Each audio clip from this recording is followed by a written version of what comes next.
Welcome back to my channel math phobia. आप सभी का स्वागत है। क्वाड्रेटिक इक्वेशंस का जो लास्ट एपिसोड था, लास्ट पार्ट था, उसके एंड में मैंने आप लोगों को एक क्वेश्चन दिया था करने के लिए, ये वाला। उम्मीद है आप सब ने ट्राई किया होगा। अगर आपकी समझ में नहीं आया कि ये किस तरह से होना है तो आइए इसका सोल्यूशन मैं आपको दिखा देता हूँ। बहुत ध्यान से देखिएगा, ये बहुत ही इंपॉर्टेंट क्वेश्चन है। एक क्वाड्रेटिक इक्वेशन आप लोगों को दे रखी है, x square minus 13/6x plus 5/6 equals to 0। इस क्वाड्रेटिक इक्वेशन को तीनों में से किसी भी मेथड से सॉल्व कर सकते हैं। हमारा लास्ट वाला वीडियो आप लोग चेक कर सकते हैं। 3 मेथड्स होते हैं क्वाड्रेटिक इक्वेशन को चेक करने के, सॉल्व करने के, ठीक है। तो इस इक्वेशन को हम सॉल्व करेंगे फैक्टराइजेशन मेथड से। आप method of completing the square से भी कर सकते हैं और आप क्वाड्रेटिक फॉर्मूला से भी कर सकते हैं। क्वाड्रेटिक फॉर्मूला सबसे इफेक्टिव होता है। फैक्टराइजेशन से करके देखते हैं। यहाँ हम लोगों ने लिखा आंसर।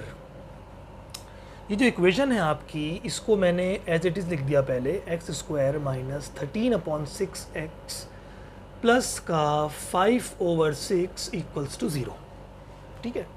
अब ये इक्वेशन जो है वो बाकी इक्वेशन से थोड़ी सी मुख्तलिफ है, डिफरेंट है, क्योंकि यहाँ डिनोमिनेटर 1 नहीं है, 6 है।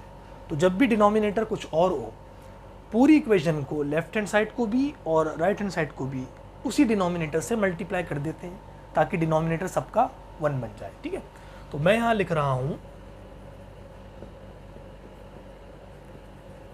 मल्टीप्लाइंग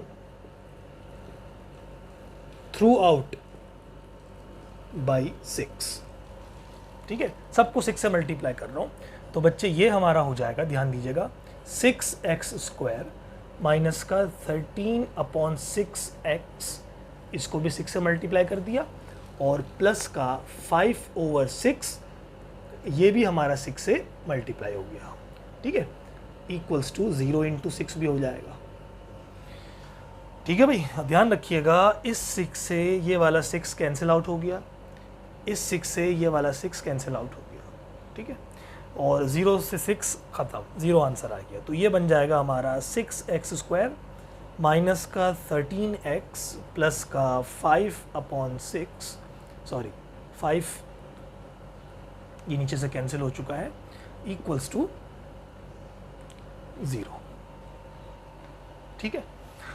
अब वही मेथड जो हम करते चले आ रहे हैं, मैं इसको फैक्टराइजेशन से करूँगा। तो आपको सबसे पहले बताया था कि जो एक्स स्क्वायर का कोएफिशिएंट होता है उसको कांस्टेंट से मल्टीप्लाई करते हैं। क्या करते हैं? कांस्टेंट से मल्टीप्लाई करते हैं। जब आप इसको कांस्टेंट से मल्टीप्लाई करेंगे तो आपका आंसर आएगा बच्चे 30, 6 5 ज़ा 30। और आपसे कहा था हाथ के हाथ 30 के आप लोग प्राइम फैक्टर्स निकाल लेंगे। क्या निकाल लेंगे? Prime factors. प्राइम फैक्टर्स वो फैक्टर्स होते हैं जो प्राइम नंबर्स होते हैं, याद रखिएगा। तो 2 से करा तो 15 आ गया, 3 से करा तो 5 आ गया, 5 से करा तो हमारा 1 आ गया, ठीक है भाई। अब अगर हम पेयरिंग की बात करें तो यहाँ काम बन रहा है हमारा 2 × 3 × 5 का, ये इसके फैक्टर्स हैं, ठीक है। मैंने आपको बताया था कि इन 3 में को इस तरह से सेट करना है, इन 3 नंबर्स को इस तरह से सेट करना है कि इनको प्लस या माइनस किया जाए तो आंसर माइनस का 13 आए, ठीक है। मल्टीप्लाई करने पे तो 30 आना ही है। तो एक जो हमारे पास पेयर बनता है वो 2 को 3 से मल्टीप्लाई करके देखो, 2 3 ज़ा 6 और 5, एक पेयर तो हमारे पास ये बन गया, ठीक है। अब 3 को करो 5 से मल्टीप्लाई, 15 और 2, तो 2 और 15 एक हमारे पास ये पेयर बनता है, ठीक है भाई। और एक हमारे पास बनेगा 2 को 5 से करने के बाद, 2 5 ज़ा 10 और 3 बचा, तो 10 यहाँ पर आ गया और ये 3। और आप लोगों से कहा था जो नंबर हो, जैसे 30 है उसको 1 के साथ भी पेयरिंग करते हैं, ठीक है। तो एक हमारे पास पॉसिबल पेयर बना 30 और 1। आगे बात समझ में। अब हम आगे देखते थे बच्चों कि इनमें से किन 2 नंबर्स को, यानी इन पेयर्स में से किन 2 डिजिट्स को प्लस या माइनस करें कि आंसर माइनस का 13 आ जाए, ठीक है। 30 + 1 31 होता है, और 30 में से 1 गया तो 29। 13 तो कहीं से कहीं तक नहीं आ रहा, साइन तो बाद में देखेंगे। तो इसको हमने कैंसिल आउट कर दिया, ठीक है। अगर हम 6 और 5 को देखें तो 6 + 5 होता है हमारा 11, और 6 - 5 होता है 1। यहाँ पे ना 11 है ना 1 है, तो ये भी हमारा कैंसिल हो गया, आ गई बात समझ में? अब 15 में से 2 निकलेगा तो 13 बचेगा, और 10 में 3 ऐड होगा तो भी 13 आएगा। तो ये दोनों पॉसिबिलिटीज़ हमारे पास हो सकती हैं, ठीक है। तो पहले मैं 2 और 15 को लेके आपको समझाऊंगा, ठीक है। अब हम लोगों ने क्या किया, 6x² को एज इट इज़ लिख दिया। 2 और 15 साथ में वेरिएबल है, ध्यान रखिएगा, यहाँ जो वेरिएबल हो, यहाँ पे y हो तो आप y लिखिएगा, z हो तो z लिखिएगा, ठीक है।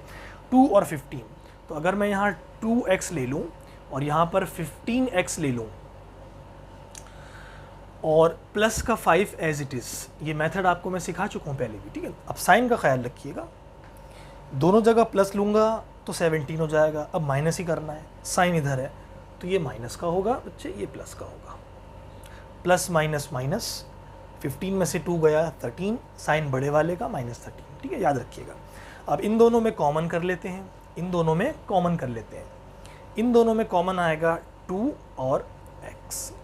जब 2 और x कॉमन आ गया तो 2x को 6x² कैसे बनाया जाए, 2x को, एक तो 2 को 6 बनाने के लिए 3 से मल्टीप्लाई करेंगे और x को x² बनाने के लिए x से मल्टीप्लाई करेंगे, ठीक है। साइन जो है प्लस, तो यहाँ पे प्लस आ गया। अब 2 है x है तो यहाँ पे 1 आ जाएगा। ये बात समझ में आ गई? ओके। इन दोनों को, इस ब्रैकेट को यहाँ कॉपी करते हैं, आपको मेथड सिखा रखा है। इस ब्रैकेट को आपने कॉपी किया, यहाँ पे आ गया 3x + 1 = 0 लिखना मत भूलिएगा, ठीक है। अब यहाँ आपको देखना पड़ता है, ये चीज़ आपको बनानी है यहाँ पर, और साइन अकॉर्डिंगली रखना पड़ता है। तो यहाँ अगर मैं साइन की बात करूँ तो प्लस का ले लूँ या माइनस का ले लूँ, मैं 3x + 1 को 15x + 5 इतनी आसानी से नहीं बना पाऊँगा, तो गड़बड़ हो गई गड़बड़।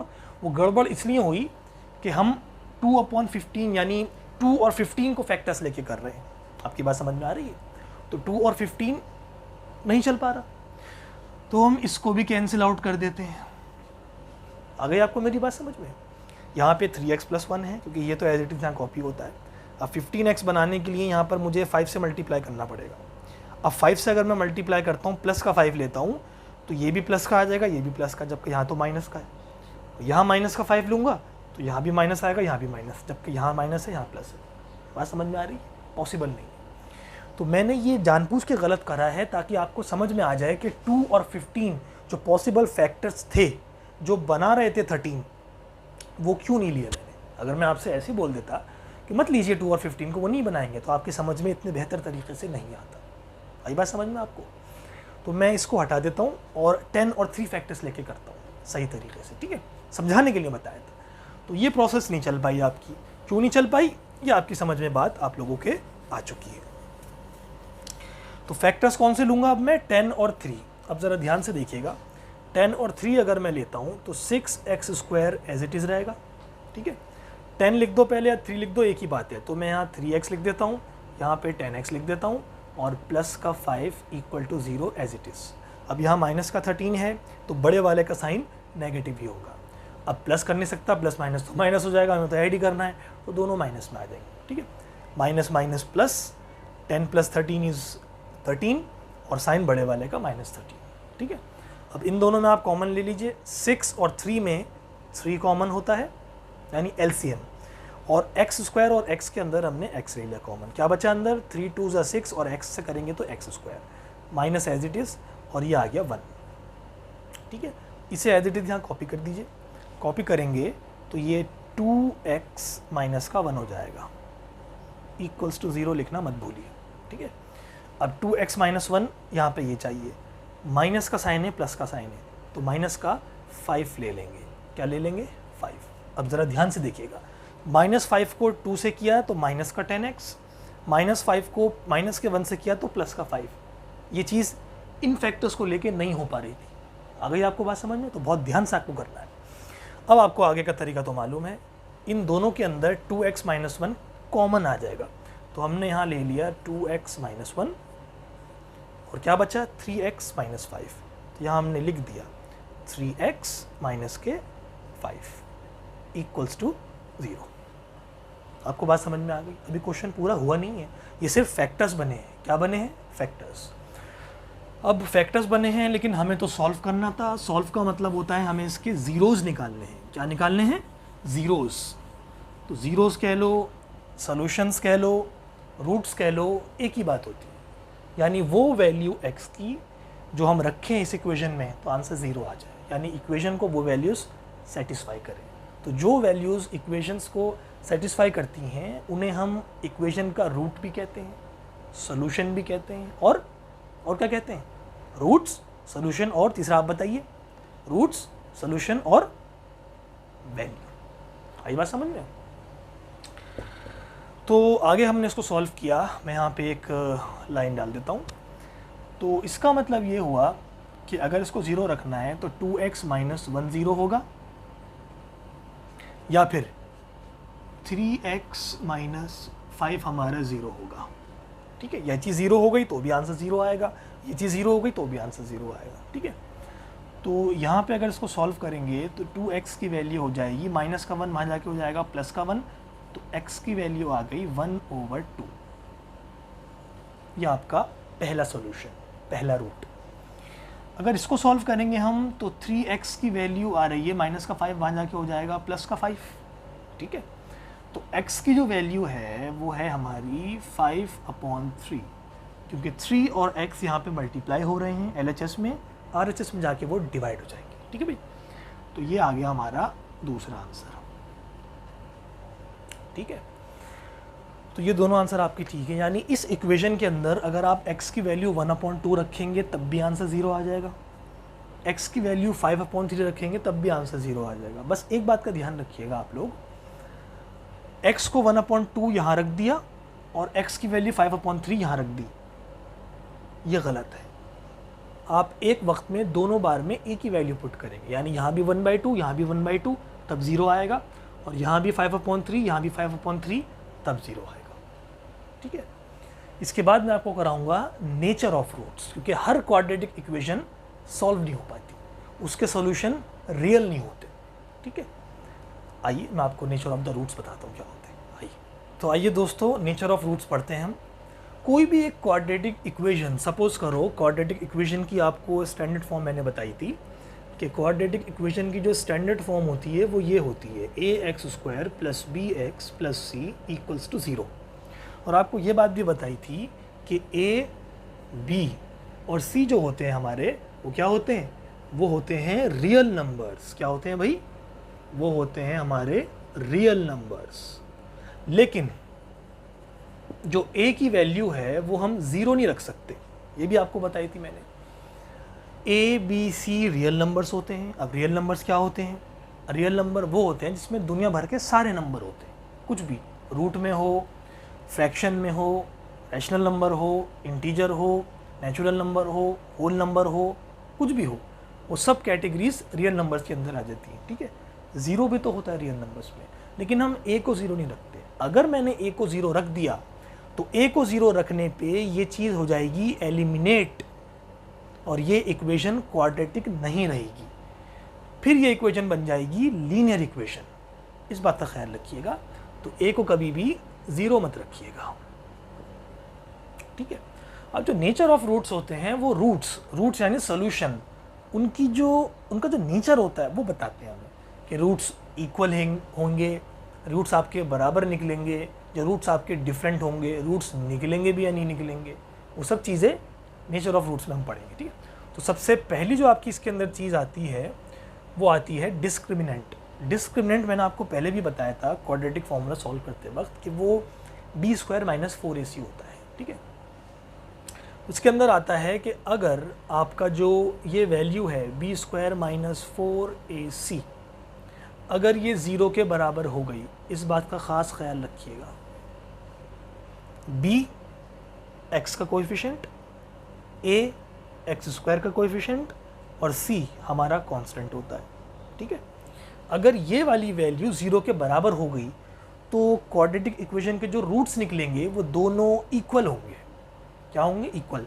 2 2, 3 3, -3 -3, 1/2 1/2, -4 -4 एंड सो ऑन। बात समझ में आ गई आपको? क्या लिखेंगे? इसका मतलब ये होगा कि रूट्स आर इक्वल, दोनों रूट्स बराबर होंगे। आइए आपको बात समझ में? जो नंबर 2 हमारे पास केस बनता है वो ये बनता है कि बच्चों अगर p² माइनस 4ac ये चीज़ हमारी मोर देन ज़ीरो हुई। मोर देन ज़ीरो का मतलब होता है positive value, less than zero कोई भी वैल्यू होगी वो नेगेटिव होगी, इस बात का ख्याल रखिएगा। ज़ीरो ना तो पॉजिटिव होता है ना नेगेटिव होता है। अगर मैं आपसे पॉजिटिव नंबर्स की बात कर रहा हूँ तो मोर देन ज़ीरो होना चाहिए, ठीक है। इंटीजर्स 2 पार्ट्स में डिवाइडेड होते हैं, नेगेटिव इंटीजर्स और पॉजिटिव इंटीजर। तो अगर मैं आपसे कहूँ कि सबसे छोटा नेगेटिव इंटीजर बताइए तो आंसर आएगा इन्फिनिटी। हमें नहीं पता क्या जा रहा है पीछे, कहाँ से आ रहा है इंटीजर, माइनस इन्फिनिटी से आ रहा है, -3 -2 -1, ठीक है।